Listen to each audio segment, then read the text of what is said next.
Welcome to Geek Philosophy, where it's all geek to me. You know, some movies entertain us, and some movies inspire us, but there's always that rare few that change the way we see reality itself. For me, The Matrix was one of those films. Long before Geek Philosophy existed as a blog, a YouTube channel, or an excuse for me to buy way too many philosophy books, there was a young teenager sitting in a theater watching Neo dodge bullets and wondering to himself, wait, how do I know any of this is even real? That question sent me down a rabbit hole that eventually led to Plato, Descartes, Hume, existentialism, philosophy of mind, religious symbolism, and enough late-night reading sessions to make Morpheus proud. Today, we're diving into the philosophy of The Matrix and exploring why a science fiction action movie became one of the greatest philosophical films ever made. So grab that red pill and let's begin. Whenever philosophers talk about the Matrix, one name appears almost immediately: Plato. More specifically, Plato's allegory of the cave. In Book 7 of the Republic, Plato asks us to imagine prisoners chained inside a cave from birth. They cannot turn their heads, they cannot leave. All they can see are shadows projected onto a wall. Because those shadows are all they've ever known, they assume the shadows are reality. Then one prisoner escapes. He discovers the outside world. At first, the sunlight blinds him. The truth hurts. The truth is confusing. Then, the truth is terrifying. But eventually he understands that the shadows were merely appearances. Sound familiar? The Matrix itself is Plato's cave. The people plugged into it are prisoners. The digital world is the wall of shadows, and Neo is the escaped prisoner. And then Morpheus is the philosopher, trying to drag people toward uncomfortable truths. One of the most important lessons of Plato's cave is that people often resist reality when the illusion is more comfortable. Which brings us to one of the greatest characters in the film, Cypher. Cypher knows the truth. He has seen reality. He understands the deception, and he wants back in. Why? Because ignorance is more comfortable. As he famously says while eating a simulated steak, I know this steak doesn't exist. And yet he chooses the illusion. Cypher is the challenge Plato presents to all of us. If the illusion feels better than reality, should we choose the truth anyway?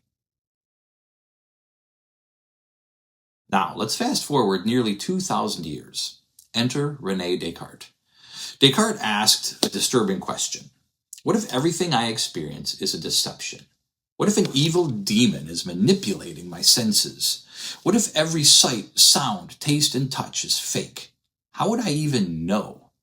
This thought experiment became one of the foundations of modern philosophy. And honestly, The Matrix is basically Descartes with better special effects. Instead of an evil demon, we have intelligent machines. Instead of magical deception, we have computer simulation. But the question remains identical. How can we know reality is real? When Neo wakes up in the pod, he's confronting the same problem Descartes wrestled with centuries earlier. The world he trusted wasn't real. His senses had been deceived.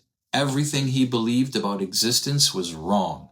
Descartes eventually arrived at his famous conclusion: I think, therefore I am.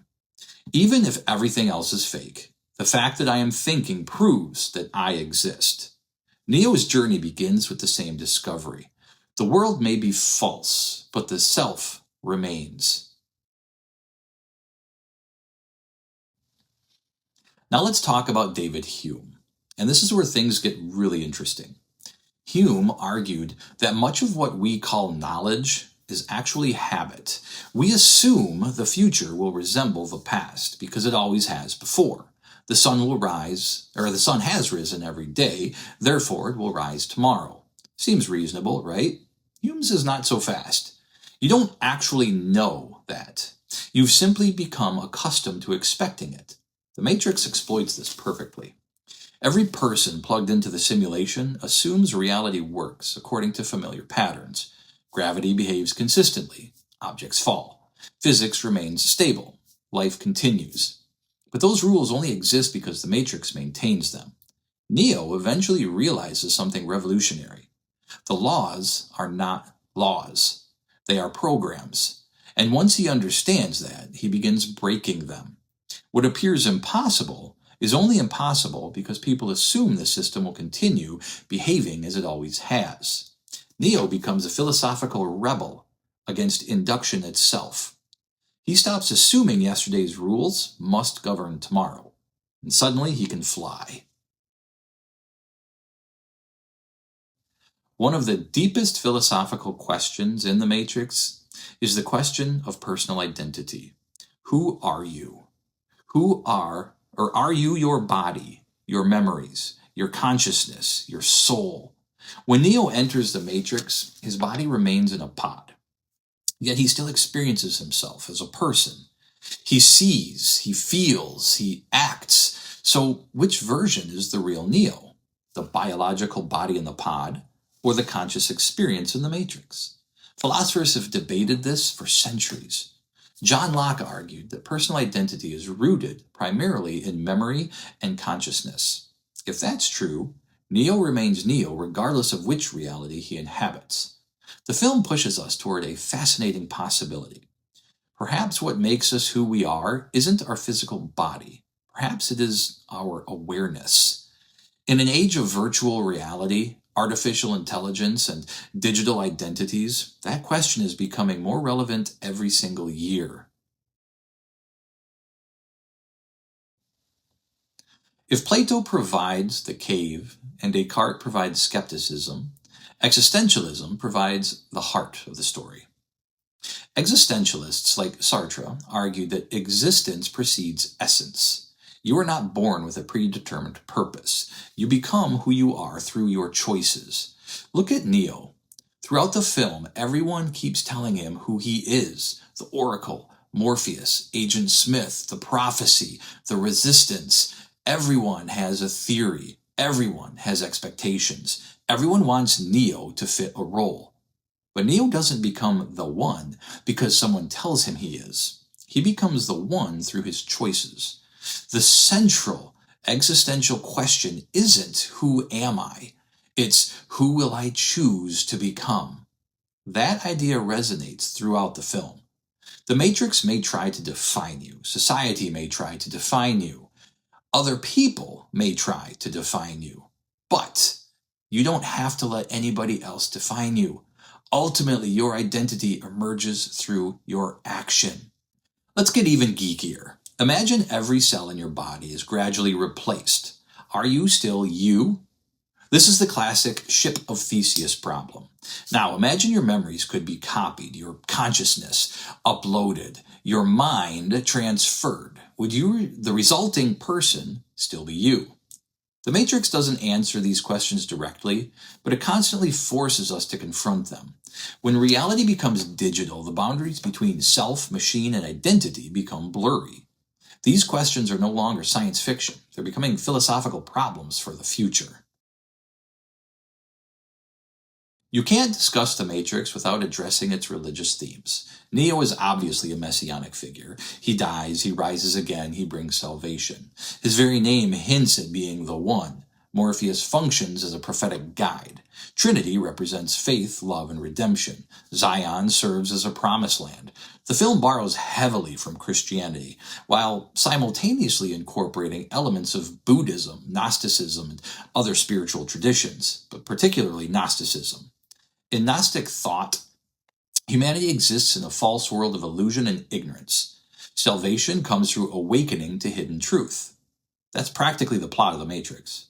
The red pill isn't merely information, it's enlightenment.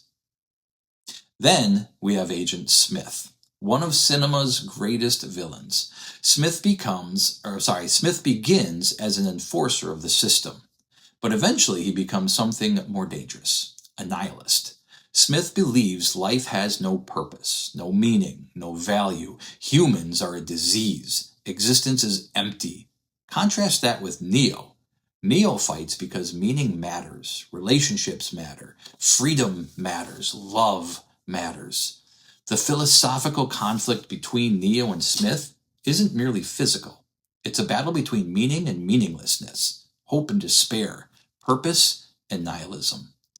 And that's why their final confrontation feels so powerful. They're fighting over what kind of universe we live in. Here's what makes The Matrix timeless. The philosophical questions have only become more relevant. Social media algorithms shape perception. Artificial intelligence creates convincing realities.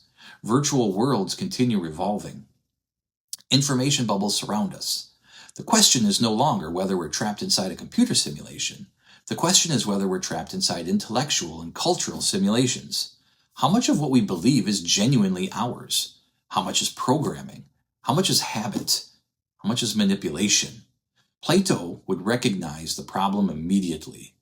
The cave just has Wi-Fi now. The reason The Matrix remains one of the greatest science fiction films ever made isn't because of bullet time, although that does help. It's not because of the action scenes. It's not because of the visual effects. It's because beneath the leather coats and kung fu lies a film asking some of humanity's oldest questions. What is real? What can we know? Who are we?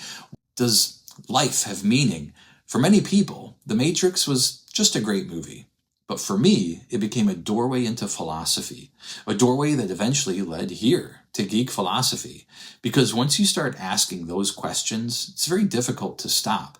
And maybe that's the true red pill. Not escaping the simulation, but choosing to think. Thank you for watching Geek Philosophy, where it's all geek to me.